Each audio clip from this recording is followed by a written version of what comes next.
mempresentasikan buku yang sudah saya review, yaitu berjudul Notifikasi Surga untuk Orang Bertakwa. Jadi materi yang akan saya bahas pada kali ini ada identitas buku, ada biodata penulis, ada isi buku, ada kekurangan dan kelebihan dari buku, ada kutipan favorit, dan ada dokumentasi. Jadi identitas buku ini ditulis oleh Fikri Habibullah Muharram, penerbitnya oleh Yayasan Waqaf Darus Sunnah, tahun terbitnya yaitu 2003 yang merupakan cetakan pertama. Jumlah halamannya ada 205 halaman.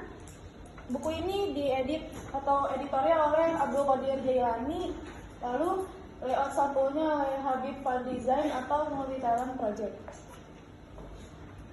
Selanjutnya ada biodata penulis. Siapakah Fikri Habibullah Muharram? Fikri Habibullah Muharram merupakan seorang dai asal kota Bogor. Beliau lahir pada tanggal 13 Juli 1991. Beliau merupakan finalis juara 3 dari Akademi Sahur Indonesia atau aksi yang diselenggarakan tahun 2023 yang diselenggarakan di saluran TV Indosiar. Beliau juga pernah berceramah di sekolah kita di SMA Pesat. Nah, kebetulan buku ini saya dapat langsung dari dianya pas ceramah di sekolah kita ini, pas beliau lagi mengadakan game, jadi saya dapat buku ini.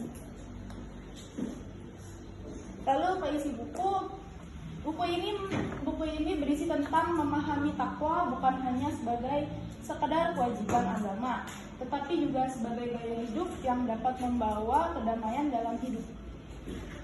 Kita sebagai seorang hamba Allah dan seorang muslim, hendaknya kita bertakwa kepada Allah. Karena bertakwa kepada Allah itu bukan hal yang merugikan, bahkan membimbing kita ke jalan yang lebih benar dan lebih lurus.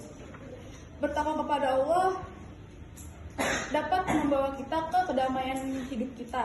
Dan juga penulis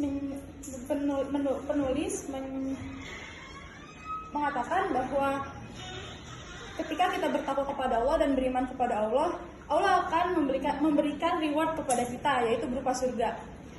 Surga adalah reward dari yang Allah berikan untuk orang-orangnya yang bertakwa dan beriman kepada Allah. Yang lebih dari itu, Allah akan memberikan ridhonya untuk hamba-hambanya yang bertakwa dan beriman kepadanya. Allah selalu membukakan jalan yang lebar untuk hambanya berserah diri kepada Allah. Lalu Allah juga selalu memaafkan hamba-hambanya yang bertaubat kepadanya ketika melakukan perbuatan dosa. Jadi mari kita sama-sama melakukan taubat kepada Allah Subhanahu wa taala.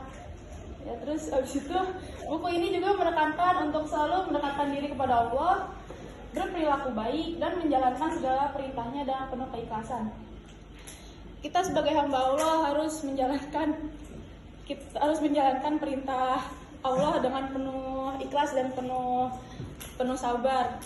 Karena pasti untuk kita ya kaum muda pasti ada aja kan kayak larangan Allah yang mungkin menurut kita berat banget untuk dijalankan, tetapi kita harus ikhlas karena hal itu dapat membawa kita ke kehidupan yang lebih damai dan lebih berkah. Lalu di dalam buku ini juga menekankan manusia bahwa bertakwa akan mendapatkan berbagai notifikasi atau petunjuk dari Allah yang pada gilirannya membimbing mereka menuju kehidupan yang lebih baik dan penuh berkah.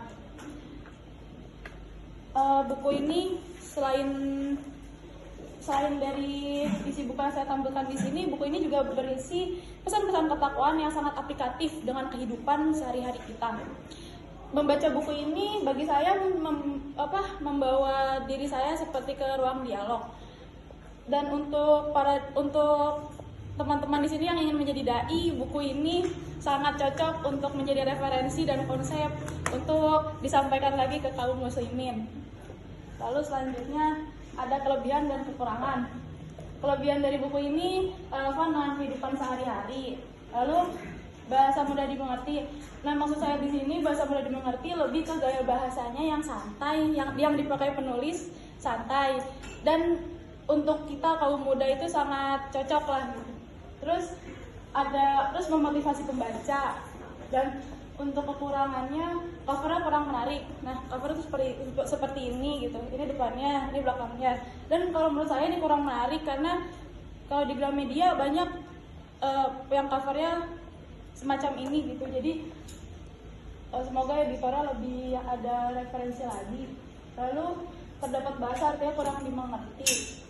Di balik gaya bahasanya yang santai, terdapat bahasa yang tidak dimengerti seperti bahasa Arab yang dilatinkan dan di buku ini tidak ada artinya. Lalu ke kutipan favorit. Setelah saya membaca buku ini, saya mendapatkan kutipan favorit saya dan ini menjadi reminder buat saya dan semoga reminder juga buat teman-teman semua, yaitu soal ibadah slogannya aku duluan, tapi di luar ibadah kamu duluan.